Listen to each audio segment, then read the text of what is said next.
Well, thank you. It's really been a privilege to work with your East Mesa chapter of AAUW for many years. We were trying to calculate it before we started the webinar. It might be as many as 15. And last year, William Kent Krueger, multi-award garlanded. Why are you wearing your awards? Shouldn't they be like medals, Kent? You could just show up with a whole chest full of whatever. Yeah, it's too heavy, Barbara. True. Well, Kent really has won the major, certainly in the mystery field awards. But interestingly enough, his Cork O'Connor series is fabulous. And we're going to give you a surprise, maybe a little preview of the coming one. Is his two standalones that have really widened his audience and touched many people. So, and the thing is, he took a lot of heat. I'm going to use the polite word, heat from his publishers about doing it because they really would have preferred him to write Cork O'Connor. But Kent's a pretty determined and courageous guy, and he decided to take a chance. So Kent, why don't we talk about your two standalones first? Go back, and they're not. We had this great conversation about it because I was lucky enough that Kent sent me the manuscript of This Tender Land to read to see what I thought. And we discussed the fact that it's not a sequel to the other book, which it was supposed to be. so why don't you take us through the first two and let us know what inspired you to do that? Sure. I just want to say what a pleasure it is to be with everyone, and what an honor it is to have been asked to be a part of the AAUW Scholarship Fundraiser. What a great cause, and I applaud you. Well Thank done. you. So, for those of you who may not be as familiar with me, let me just give you a little bit of a background about myself. I, um, I before I began to write standalone novels, I was probably best known as the author of the, I love saying this, New York Times best-selling Cork O'Connor mystery series, which is set up in the great North Woods of Minnesota. My protagonist in that series, Cork O'Connor, is a man of mixed heritage. He's part Irish American and he's part Ojibwe, Anishinaabe, which is the largest tribal affiliation we have here in northern Minnesota. There are um, currently 17 titles in that series. I published the first, Iron Lake, in 1998. So, really, as a storyteller, I cut my teeth on mysteries. That's where I developed my initial readership, my initial following. But about 12 years ago, a story idea came to me that wasn't a Cork O'Connor story. And when I proposed the project to my publisher, they didn't want it. As Barbara said, they called me out to New York City in kind of a panic and set me down and said, Kent, we really only want Cork O'Connor novels from you. So I knew if I wrote this story, it was going to be a risky proposition. Clearly, my publisher wasn't interested. I had no idea if anybody else would want the piece. But it was a story that spoke to me in such a compelling way that I knew I had to write it. So across the course of the next 3 years, every moment that wasn't devoted to a contractual obligation in my Cork O'Connor series, I worked on composing the manuscript for Ordinary Grace. Now, even though my publisher had told me they didn't want it, when it was finished, I went ahead and sent it to my editor at Simon and Schuster. She fell in love with it, and she said, "Of course, we're going to publish it," and they did. And Ordinary Grace has just had this really remarkable, really gratifying reception from critics and readers alike. It won tons of awards when it came out. It's been translated into more than 2 dozen foreign languages. So far, it's sold pretty close to 1 million copies. Now, when my publisher saw how well that book was doing, boy, did they want another book just like it. So I signed a pretty lucrative contract for a second follow-up, a companion novel, and I spent the next 2 years writing it. Now, that manuscript was contractually due to my publisher more than 5 years ago. 2 months before that contractual deadline, I set up a meeting in Chicago to talk to my agent about revisions to the piece because there were problems with it. I knew it, she knew it. 2 days before we got together, I sent her a note saying, "When we meet, I don't want to talk about how we revise this piece. I want to talk about how we keep it from being published." Because it wasn't the story I'd imagined it would be. I had no idea really how to make it that story. And frankly, my heart wasn't in it. My publisher turned out to be very understanding. They said, fine, you don't have to give us this manuscript, but you still owe us a companion novel. So here's what was going on, Barbara and everybody else. The expectations for that follow-up novel were enormous. And the whole time I was trying to write that piece, I felt crushed by the weight of all those expectations. And the truth is, while I was writing the piece, what I was doing was trying to meet everybody else's expectations instead of writing the story that spoke to me from my heart. But as soon as all that weight got lifted off my shoulders and I felt free again, I saw so clearly the story I should have been writing, the story that did speak to me from my heart. And I have to tell you honestly, it's a story I've wanted to write since I was 11 years old. When I was 11, that would have been in the 5th grade, toward the end of that year, our teacher read to the class The Adventures of Tom Sawyer. She did it by reading half an hour after lunch every day. I love that book. Here was this kid, he was just like me. He was out there on the Mississippi River having these really great adventures. And of course, after that, I had to read Adventures of Huckleberry Finn, which I loved even more. So honestly, across my entire career as a writer, I have wanted someday to write a story that would pay homage to Mark Twain, that might be in its own way an updated version of Huckleberry Finn. And that's where my standalone novel, This Tender Land, came from. So there you go, Barbara. Yeah, it's a remarkable book. When I read it, that was actually the first thing, because Kent just sent it to me without any notes or clues to get my reaction. And after I said to him, it's clearly not a sequel to Ordinary Grace, and you shouldn't present it that way. It's a book that's standing on its own, and that's fine. I did point out to him that he definitely was. I don't remember if I said, Kent, did I say ripped off Mark Twain, or did I say homage to Mark Twain? I'm sure it was homage to Mark Twain. Now, knowing me, I probably told you ripped him off, but nonetheless, and that would really be unfair. It really is an homage, but it's also it's a Kent Krueger story. I mean, Kent can't really write a Mark Twain story. You can take inspiration from another author, but every author has a unique voice, and you can't clone it. But what's interesting is that if you read these two books and their voices, then you go back to Iron Lake, which is the first of the Cork O'Connor books, as Candace pointed out, and it's a different voice. And the characters in there have different voices, and they're not all always in northern Minnesota. That's the home ground, but Kent does move them around. A book or two ago, they were here in Arizona. It was a border story that Kent wanted to write. That was actually a tricky event to do with you, because Arizona is a state lacking uniform views in how to manage the border. I'm really glad that you did it 2 or 3 years back and not this year, when I think it would have been even more controversial to discuss. I got to be honest with you, Barbara. When I wrote the story, I honestly thought by the time it was published, that issue was going to have been resolved. Oh, silly me. It is still as dynamic and important an issue as it was several years ago when I was doing the research and actually writing the novel. It may be even more so now. I think it is more so now. I think it's been politicized to such a huge degree that people's positions on it have hardened.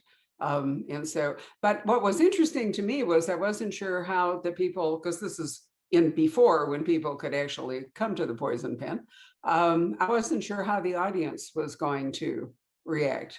I admit to being nervous, as you and I sat down up there, natural targets for anything that came our way. But whatever people's personal views were, I think they put those aside, Kent, to read your story and appreciate it the way it is. And I'm sorry, I cannot remember the name of the book, but you should tell us what it is. Yeah, the book is called Sulfur Springs. And I have to tell you, it's the first time, one of the things that I appreciate about my Cork O'Connor series is that I have learned that I can couch an important social issue in my stories. And as long as I put it within the context of a really good, compelling mystery, even people who don't necessarily agree with my point of view will still read me. And that has always been true with the exception of Sulfur Springs. I have to tell you, for the first time in all of my years and across all of my stories, as a result of the standpoint I took in that story, and my own take on how we needed to really um, uh, treat the immigrants, the refugees who are coming up across the border. For the first time, I got people writing to me to say, "I'm never going to read you again." Which is just fine because, this is still a democracy. And if that's what they choose to do, they are fine to do that. It impacted me not at all because I'm still going to go ahead and put those social issues I believe in profoundly at the heart of many of my Cork O'Connor stories. Well, it's interesting to me that we have run into some situations in which apparently customers think that the worst thing they can say to us is, "We'll never shop here again." And they're always confused when I look delighted. Because the truth is, if it's going to be that difficult to work with them, I would just as soon not shop with them again. But another book you did, and I'm sorry, I'm just hopeless on titles today. Red is in the title, but it's your book where you looked at life, unromanticized life on a Native American reservation. And, that in its own way um, is as difficult and thorny an issue as the immigration issue. And also has come more to the forefront, I think, over the last couple of years. The book that you're talking about, I believe, is Red Knife. That's Um, it. and Red Knife really, what I wanted to, so here's the background for Red Knife. About 15, it might even be longer ago than that, but I think it was probably 15 years ago. The most devastating, the worst school shooting on a high school campus in the United States took place here in Minnesota, at the high school on a reservation in northern Minnesota. And it just caught us all by surprise. We in Minnesota, we're Minnesota nice. We respect one another. We have we believe that we have a compassionate nature. And to have a tragedy so enormous occur here just shocked us all. It shocked the nation. And it got me to thinking a lot about the issue of violence. And I wanted to explore who we are as a culture. Are we a violent culture? And I have to be honest that the conclusion I came to is that yes, despite the fact that we don't recognize this, we don't acknowledge it, we are a culture that passes violence as a cultural norm down one generation to the next. This is typically how we respond to any threat to us. Our first response tends to be violence. And so I wrote a story about that and how it has affected the Ojibwe community. Um, and I hoped at that time it would have had a profound effect on all of us. But I can tell you, in terms of the laws that I believe should have been passed, that hasn't happened. And so, who knows? Well, I mean, we sound as though briefly here we're talking about agenda and stories, but as you point out, it's really the story wrapping around the social issue and not the social issue powering it. But let's talk about landscape for a bit, because your first three books in particular, I thought were just a fabulous introduction to very special landscapes in Minnesota. The Boundary Waters, and then wasn't it book three, the book on Lake Superior with Yeah. and then Iron Lake. So I felt like those early books that you were so inspired by the very special landscape and culture of different aspects of Minnesota, which I might add is really thick on the ground with the writers. I mean, you can, throw a rock in Minnesota and you're going to like hit a writer. But what drew you to those particular areas in those three books, Iron Lake and Boundary Waters, and the third book, once again, I can't remember the title. Yeah. Iron Lake, Boundary Waters, and Purgatory Ridge. Purgatory Ridge, that's it. But Okay. and I'll get to that, but I want to address a little bit the point that you just made. We have an enormous number of writers who at work in Minnesota, have been and continue to be at work, at fine writers. And lots of them in the mystery genre, the crime genre. And I get asked across the country often, so what is it about Minnesota that produces such fine work? And I have to tell you, this is what I believe. One of the reasons I love Minnesota is I like the values that the people here hold. And long ago, as a people, we committed to supporting the arts. We have a constitutional amendment here in Minnesota. It's called the Legacy Amendment. And a portion of everyone's taxes goes to supporting the arts. A portion of that goes to supporting libraries. But because they support the arts in such a significant way, we have not only a vibrant writing community here, we have a vibrant theater community, we have a vibrant dance community, we have a vibrant visual arts community. The arts thrive here because it's a people who support it and understand, have let us all know how much they appreciate what we do here. So I think that's why you can't throw a rock without hitting a writer or probably an artist of some kind here. Oh, wow, you've taken that up to a level. I was going to say something mundane, like when you have weather that terrible and people are inside for so long. No wonder they turn to reading and writing, because I think you have a fairly high reading rate as well. Well, that may explain why we have such a fine number of mystery writers who write about murder. You know, when you've been inside all winter long with the same person, thoughts sometimes do turn to murder. Absolutely. Okay, let's talk about landscape then. You know, I'm not native to Minnesota. I didn't move here until I was about 30 years old so that my wife, Diane, could go to the University of Minnesota Law School. And before that, I was a gypsy kid. I lived all over the place. I never really had anywhere that I called or thought of as home. But I swear to you, the minute I set foot in Minnesota, I knew I'd found my home. I fell in love with this place and with its people. So I always knew that when I wrote, finally got really serious about my writing, whatever I did was going to be a homage to this adopted home of mine. Shortly after my wife and I moved here to the Twin Cities, I live in St. Paul, we began doing what everybody in the Twin Cities does in the summer. We began vacationing up north in the beautiful Great North Woods.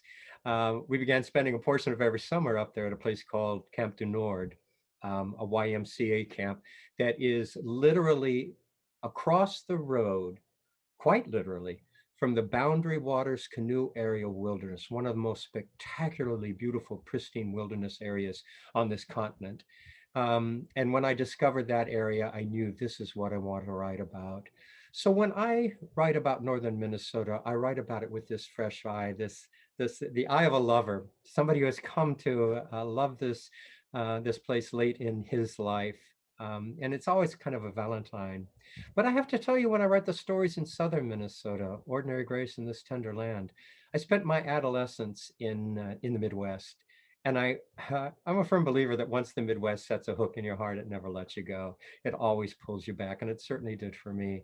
So when I write about southern Minnesota, I write about it with that same loving eye as I write about northern Minnesota, the beautiful agrarian beauty of southern Minnesota. So essentially, whenever I'm writing and I'm working on the setting, I am trying to have the reader fall in love with this place in the same way that I have fallen in love with it. Well, there are two interesting things about Minnesota, one of which is northern Minnesota is a border state. You know, we were talking about the border in Arizona, but Minnesota, this also comes up with Maine all the time. People don't think of the fact that Maine also is a boundary state. So there you are with, you know, Canada right over the border. But the other thing is that I grew up in Chicago, in Winnetka, which actually a suburb of Chicago, which I loved the fact that you put that into one of your books. You know, they wandered into the Winnetka City Hall, and I got yes. But as a result, because of that huge body of water, Lake Michigan, for me, I am always oriented towards north and east is water.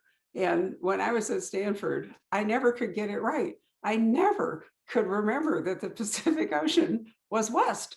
You know, I was disoriented the entire time I was in the Bay Area. And also of Minnesota, I mean, you can't ever really ignore Lake Superior, the biggest of the Great Lakes, you know, incredibly deep, incredibly cold, incredibly dangerous. And I love the books where you know, particularly Purgatory Ridge, where Lake Superior and that body of water is so powerful. Yeah, I love Lake Superior too, simply because it's it casts a huge shadow over a story. It's such an enormous energy there that you can't ignore it.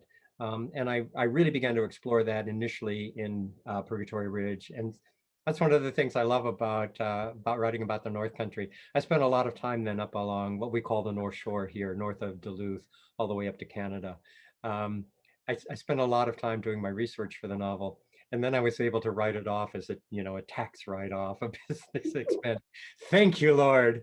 Um, and I wanted to capture just the enormous impact that that water has had on the culture along the North Shore of Minnesota, probably in the same way it has along every shoreline that has a Great Lakes associated with it. I'm sure it's the same with Illinois and Wisconsin above you, Michigan on the other side.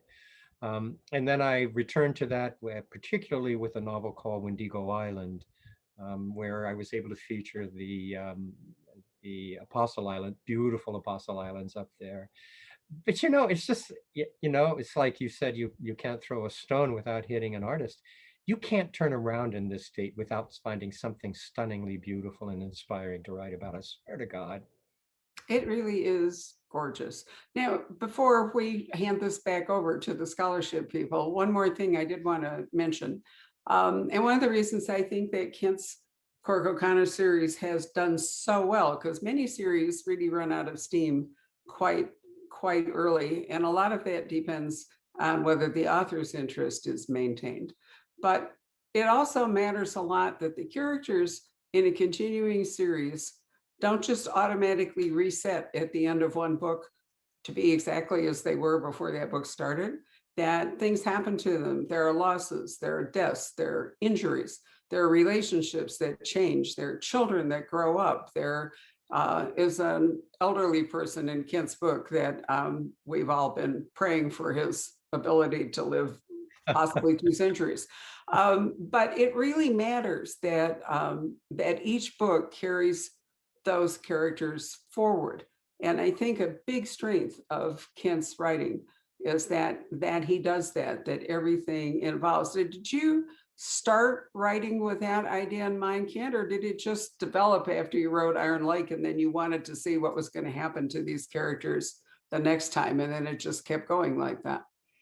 That was one of the early decisions I made when I realized that I wasn't just writing one book and hoping that somebody would would publish it. When I realized, I have a series going here, I made the determination I was going to have my characters age. Quick mystery writing 101. When you write a series with a central character at the heart of it, you have, I think, only two choices in the kind of character you're going to create. You can create a static protagonist or you can create a dynamic protagonist. What's a static protagonist? Somebody who never changes, somebody who's the same story after story after story. Think Sherlock Holmes. You've read one Sherlock Holmes story, he's going to be the same guy in every story you read after that. A dynamic protagonist, as Barbara said, that's somebody who does change, somebody who ages, somebody for whom what happens in one story is reflected in how that character responds to the world in the subsequent entries in the series. So when I began the series, Cork O'Connor was a man of about 40. Now I'm writing him, he's in his mid-50s. His children, who were quite young in the initial book, are now adults. One of them has a child. Cork has a grandson. So that has, what it means is every time I sit down to write a Cork O'Connor story, I'm not writing about the same people. They've changed. Their relationship to each other, how they see themselves, how they see the world has changed. And that definitely has kept it interesting for me. And I hope that's part of what keeps it interesting for the readers as well. Oh, it certainly does for this reader. And the other good decision you made was that they didn't have to age in real time. So 23 books in, they haven't grown too old. So Patrick reminds me in the chat feature of this webinar that you have an interesting writing process, and up until COVID anyway, an interesting location for where you write your books. So might be fun for you to tell the scholarship students and anyone else watching what that is. Sure. For more than 40 years now, I have done all of my creative work in coffee shops. I have written, with the exception of this last manuscript that I'm at work on right now, I have completed all of my manuscripts while writing in coffee shops. I began that process for really practical reason. My wife had just entered law school, and I became the sole support of the family. I was the guy who had to keep a roof overhead and food on the table. But I wanted desperately to be a writer. And so if I was going to meet my responsibility as a family man and still develop as a writer, I had to come up with a way to do that. And I have to tell you honestly, um, Ernest Hemingway showed me the way. He was one of my early idols. And one of the things I knew about Hemingway was that he loved nothing better than to rise at first light and spend the first couple of hours of every day writing. He thought it was the most creative time of the day. My wife and I were living at that point about 2 blocks from this iconic cafe in St. Paul, a place called the St. Clair Broiler, that opened its doors at 6 o'clock every morning. So I pitched this idea to my wife. I said, Diane, if you're willing to get the kids up and dressed and fed and off to school first thing, so I can go to the broiler and write in the morning, I swear to you, when I come home from the end of the day, from my job, I will be the best husband, the best father you can possibly imagine. She bought it. So there I was at the broiler every morning at 6 o'clock with my pen and notebook in hand, pen and notebook, because this was long before we had laptops. They would sit me in booth number 4, always booth number 4. They saved it for me. They would pour me my coffee. I would open my notebook, pick up my pen, and from 6 till 7:15, I wrote. At 7:15, I closed my notebook and paid for my coffee. And at 7:20, a bus picked me up out in front and took me to the university where I was working. So I have followed the regime of rising early in the morning and going to a coffee shop for years and years and years and years. It is for me, part of the magic of the creation.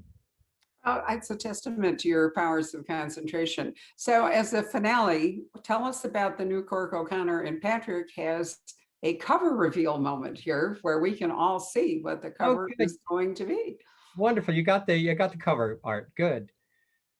Hold There it on. is. There it is. Wow. Oh, it's a very different kind of a cover, very different color scheme than is typical for my Cork O'Connor series, and that's because there are elements of it that are resonant for those people who have read both Ordinary Grace and This Tender Land.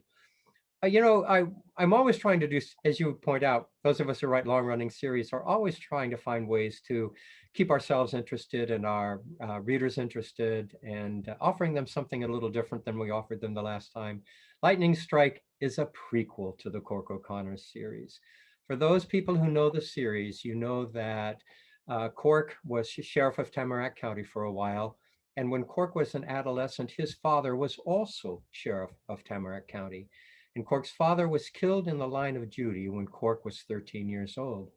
Lightning Strike picks up Cork O'Connor just before he turns 13, in the summer before his father is killed in the line of duty.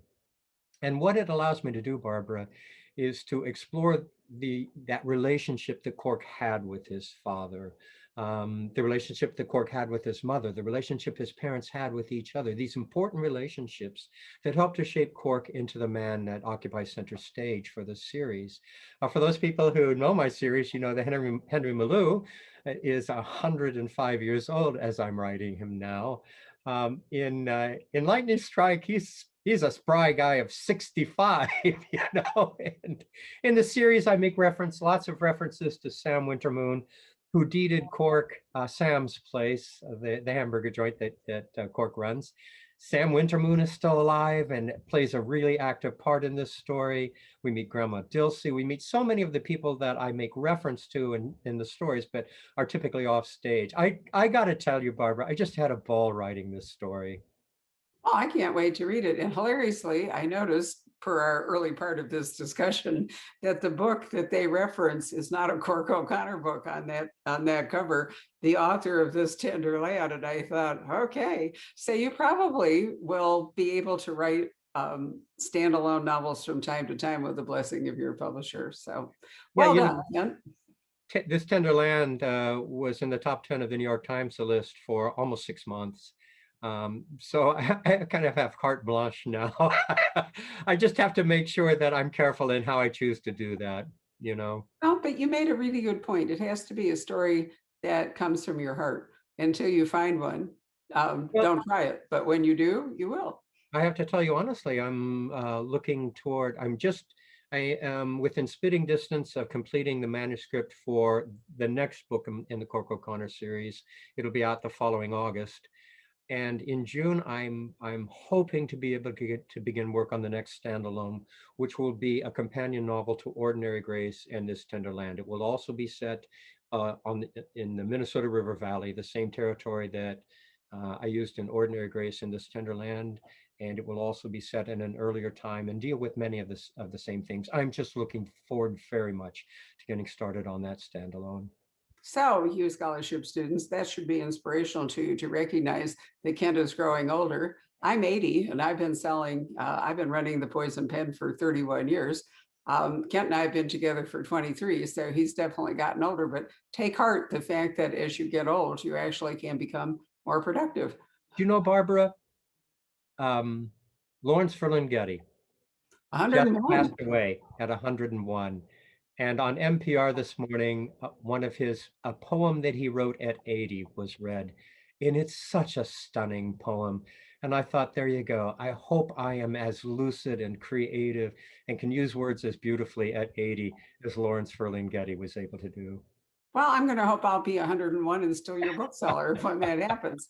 All right, Patrick, do you want to come back in and take over? Thank you. And thank all of you for listening to Kent and me. It's always a delight for me to talk to him. And I'm so glad that he's had an opportunity to connect with many of you today that might not have previously either met Kent or read his work.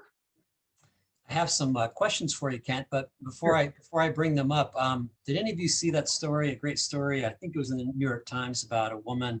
She was like 104 and she had just survived COVID.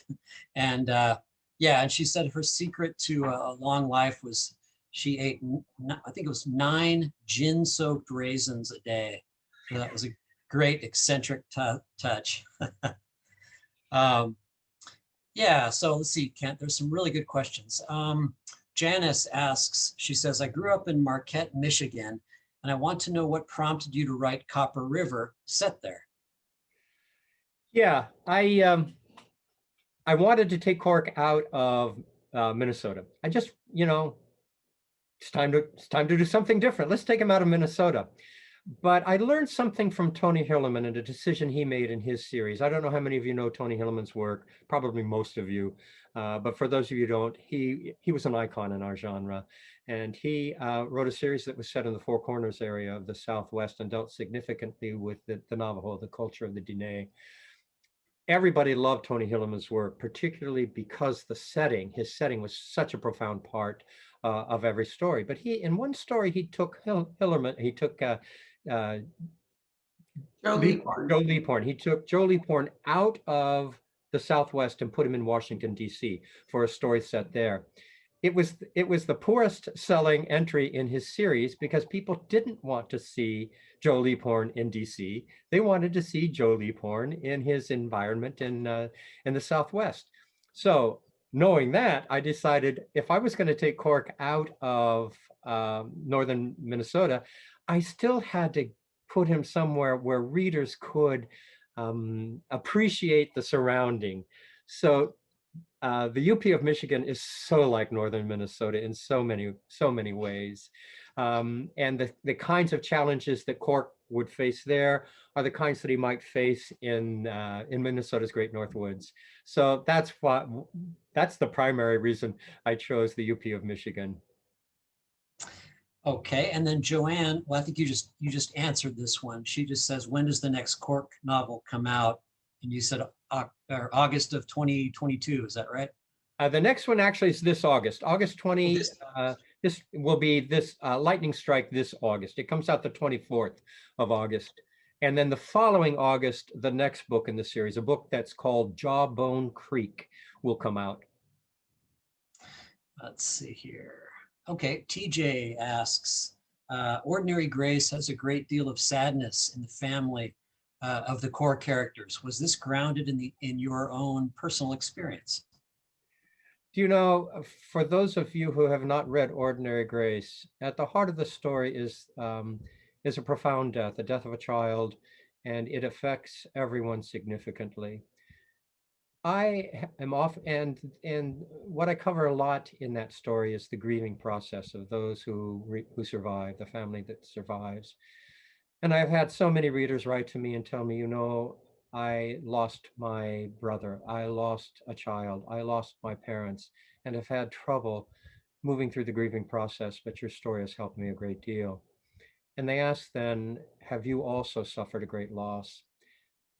Do you know, I have to be honest, I have not. Those people in my life who have been important to me who have passed on, their deaths were very peaceful passings, and I was with them, and it was a beautiful thing for them.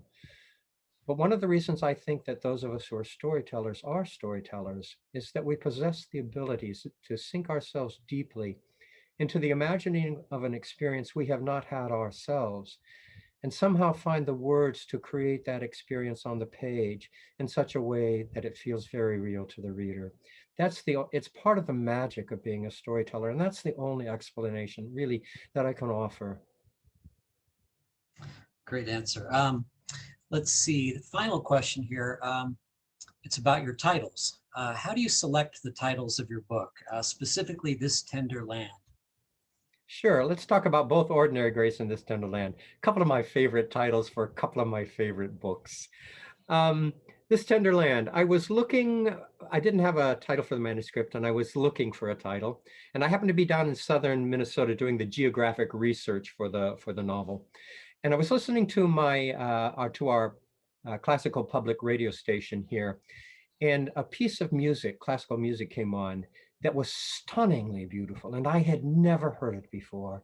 And at the end of that piece, the announcer came on and he said, "You've been listening to an excerpt from the only opera Aaron Copland ever composed called," and I thought he said, "This Tender Land." The actual title of the opera is The Tender Land, but what I heard was This Tender Land. And I thought, thank you, Lord, there's my title. So that's where This Tender Land came from. And I think it's so appropriate because as Odie and the other vagabonds make their journey along the rivers through the Midwest in that summer, they see the tenderness of the land, the tenderness of the people who call that land home. I just love that title. Ordinary Grace, the beginning of Ordinary Grace, the working title for the manuscript was Awful Grace, for a variety of reasons. Here's why it's called Awful Grace. There's an important quote from Aeschylus in the book that runs through the book. "He who learns must suffer, and even in our sleep pain, which cannot forget, falls drop by drop upon the heart, until in our own despair against our will comes wisdom through the awful grace of God." So the working title was Awful Grace. I never liked it. I'm not sure I would ever buy a book called Awful Grace. But the more I worked with that story, the more I realized what I'm talking about here are the ordinary blessings we're willing to offer one another in our daily lives. Our willingness to forgive, our willingness to embrace the brokenness, the woundedness that is the human condition. And when I realized that, I thought, I'm not going to call it Awful Grace. I'm going to call it Ordinary Grace. So that's where those two titles came from. Now I have just a couple more that have just come in under the wire. Mike has a good one. He says he was born in Wisconsin, lived, camped, hiked, skied in Duluth, missed BWCA, and then lived 30 years in Arizona, retired to Hattiesburg, Mississippi, drove 7 hours to meet you, Kent, in Oxford, Mississippi, presumably at Square Books. Cork O'Connor touches many of my own experiences. Please tell us there is a movie producer who wants to turn your books into movies and or television. Do you know, I have to say, I remember you. I can't remember your name, but I remember being so impressed and honored that you drove that far to see me in Oxford, at Square Books. And in terms of television stuff, I've been dealing with Hollywood for 20 years. They're a strange bunch of folks, I got to tell you this. So currently, my novels have been optioned many times over the years. Currently, Ordinary Grace is under option. The rights have been optioned, and a screenplay is being written. I'm supposed to see it within the next month. We have been in negotiations with 3 different production companies for the rights to This Tender Land. We haven't come to any agreements yet, so don't hold your breath there. And 2 months ago, I met with a producer in Hollywood who's interested in turning my Cork O'Connor series into a television series. But again, I've been dealing with Hollywood for 20 years, so don't hold your breath. The other thing I want to say about this, and Barbara, you probably know this too, because you probably get these complaints from writers all the time. When you give your work to Hollywood, for the most part, you give up all control of that project. And I can't tell you the number of my colleagues whose work has been translated to the big screen and who have been just completely disappointed in the result. So rather than worrying about whether my work is actually makes it to the big screen, my worry is if it does, will the heart of it remain? I'm sure, Barbara, you've had writers complain to you about this same thing. Um, yes, often, but I think that long form television, this, movies, films are too short to really tell the story, especially one of your stories. You have to cram it all in, and the character develops. So many things can't happen in a movie, but over the course of several episodes, seems to normally run up to 6 to 8 or something, you can really do justice to a book. And I have found in the last couple of years that authors are much more inclined to embrace having their books become film, whether a movie or particularly a TV show, Yeah. than before. And I do think that the prevalence of the long form will continue, and therefore it will do a much better job for authors like you than it has before. All of the discussions so far for the works with have been with the idea of doing a mini series, a Right. multi-episode mini series. Yeah, Yeah, well, I like that too. I like we're that. ground zero for Outlander, which I wouldn't have given anybody a nickel, would have turned into really brilliant television, and yet here we are. So anyway, Patrick, maybe we should move on to the scholarship part of the program here. Let's do it. Judy Lewis, do you want to come up on screen? Let's see. Able Oh. to start video. Apparently I have to allow her to do that. Okay. I guess so. Sorry. Brave New World. Here we go. Panelists. All right.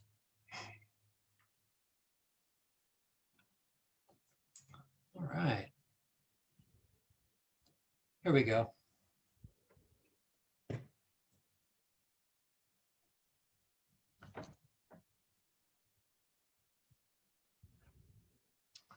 Okay.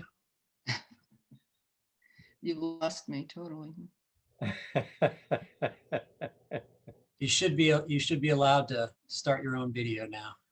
Okay. There you go.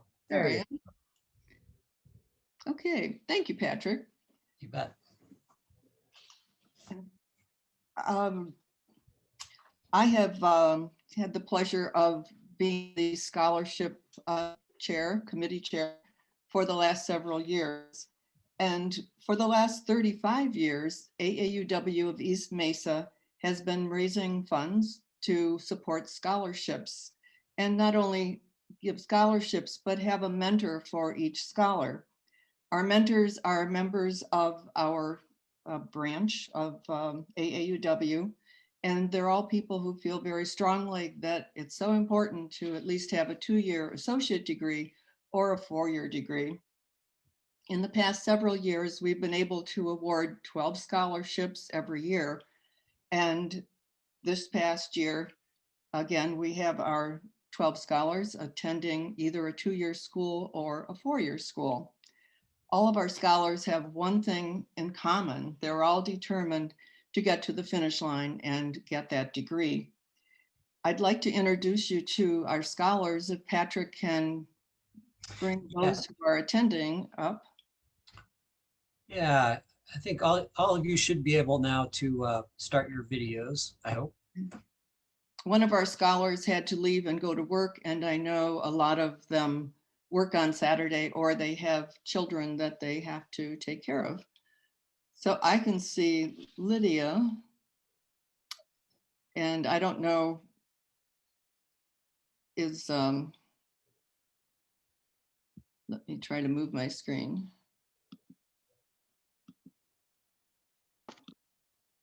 There they are. Okay. Jessica, you're first in line, so why don't I introduce you first, Jessica France. Wonderful. Thank you so much, Judy. I'm really happy to be here today to be able to say thank you to the AAUW and all of the people who have supported this amazing organization. I can tell you that this scholarship program has made a huge difference in my life in so many ways. This scholarship has allowed me to become a full-time student for the first time. I've always been a working student, non-traditional student. I'm a first generation college student. So, when I decided to go back to school, I didn't necessarily have a lot of good role models to show me the best way to go about my education. And I can truly say that my amazing mentor, Fran, and all the women in the AAW have given me a lot of inspiration that it is possible to be successful. I'm going to be an engineer. I'm a junior in the mechanical engineering program, and I feel so empowered by all these amazing women who have shown me that, even if you're going into a challenging career field, you can be successful and you can be confident in yourself. And so just thank you to all of you. And I so enjoyed listening to the webinar today. So thank you again. Thank you, Jessica. And Lydia is next to you on my screen. I don't know where you are on everyone else's screen, but Lydia. That's fine. Hi, my name is Lydia Buchanan. This is my 4th year, I believe, with AUW, and it has just been amazing. Especially now with all this craziness, it has been just such a blessing to have consistent support and funding. I truly don't know what I would have done without it. I am going to be graduating in chemical engineering from ASU. I'm also minoring in sustainability. I'm graduating this April. I'm very excited. Unfortunately, I will probably be leaving this AUW, but it's just been such a blessing to have so many amazing women supporting me and my mentor. So yeah, thank you a bunch for coming, and I really enjoyed the webinar. That was really fun to listen to. Thank you, Lydia. And Amanda. Hi, my name is Amanda Pringle, and I really appreciate all the advice I've gotten from my mentor in the AAUW program, as well as other members who have really helped, like everyone else has said, give inspiration. And because college can definitely be a stressful time, balancing work and life and everything, and it's just been a great help, and I've appreciated it. And I'm hoping to graduate with my bachelor's in accounting from ASU, hopefully next fall. So, and my mentor, like I said, has been a great help in all of that. So thank you. Thank you, Amanda. Alex Coons. Hello, everybody. I'm Alex. I have been with AAUW for 4 years now. I am a senior at NAU this year, but prior to COVID, I was attending their campus out in North Phoenix, so I never actually did go up to Flagstaff. Prior to that, I got my associate's degree at Chandler Gilbert Community College, and that is my last year there is when I got into this program for the first time. And it has been so wonderful to be able to have this funding, especially during COVID, as some of the other girls mentioned. But it has supported my lifestyle for years now, and I'm a single mom, so I don't really have the option to work full time, and it's really helped. I'm a full-time college student, and so it can really be hard to balance the two. So I'm a special education major, and I will be graduating in the fall after my student teaching portion. So thank you so much to everyone, and I really have enjoyed this program today. Thank you, Alex. And Liliana? You're muted, Liliana. Hello, everyone. There you Sorry. are. Technical difficulties. Liliana Simpson. This is my 2nd year with AAUW. I am a sophomore at Chandler Gilbert Community College. I've been working towards my general business degree, associate's general business degree, while I was preparing for nursing school. So I will be applying this May into nursing school and hopefully getting in. and I will be enrolled to an accelerated program. So I'll be getting my associates and bachelor's in nursing in 2 years. Just being a part of this program has been phenomenal. I had a mentor, Joanne, last year, and I have a new mentor, Mary, this year. And with having them both surrounding me with positive energy and giving me information on how to get through college and sharing a love for theater, and just the continued support of all the other ladies a part of the program has been amazing, especially as the other ladies have said during this time. COVID's been really difficult and really changing everything. And it's really good to have a stable area and source of information and help from everyone else in the program. Thank you, Liliana. And we had one other scholarship recipient was attending, but she had to leave for work. Her name is Brittany. So thank you all. I'm so glad you could hear Kent speak this afternoon, and I look forward to seeing you.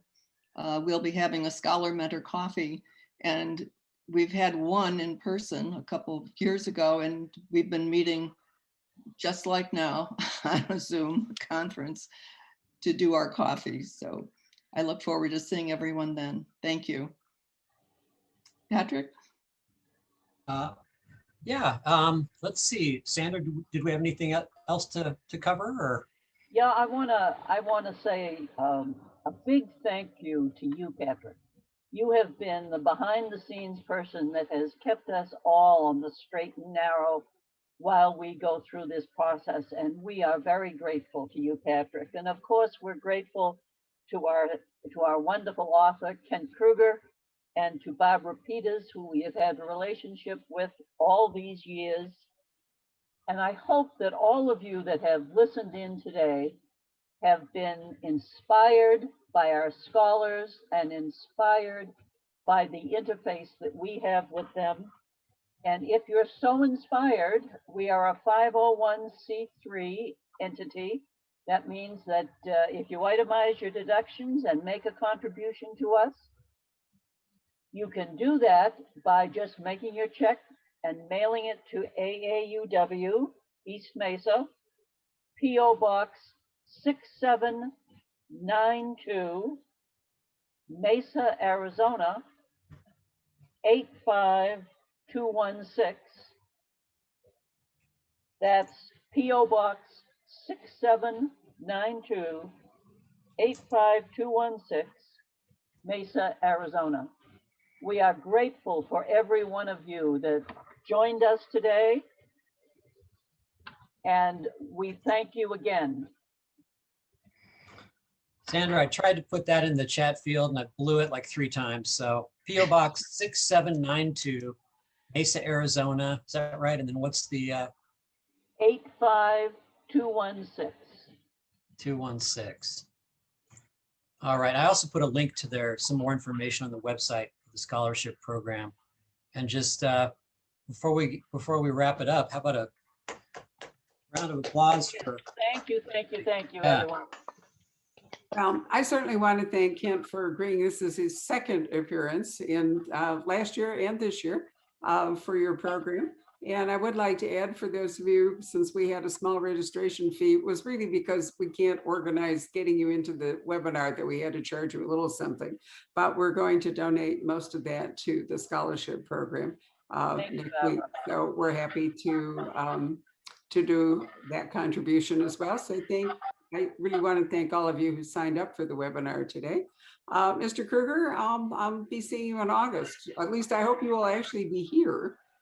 I will do a very limited in-person tour. And of course, Poison Pen will be on that itinerary, Barbara. I'm so glad to hear that. Otherwise, I'd have to come to Minnesota to roust you. So we'll see how it goes. Anyway, for those of you who'd like to continue seeing Kent, keep up with the Poison Pen calendar, and we'll have an announcement to make in August. So goodbye, everyone. Thank you. Enjoy the rest of your weekend. Hello. We hope you're enjoying our programs and podcasts with authors. We'd like to expand them, and your help would be appreciated. Please make a donation at poisonedpenfoundation.org. 100% of the proceeds will go to help connect authors with readers in this difficult time. Thank you.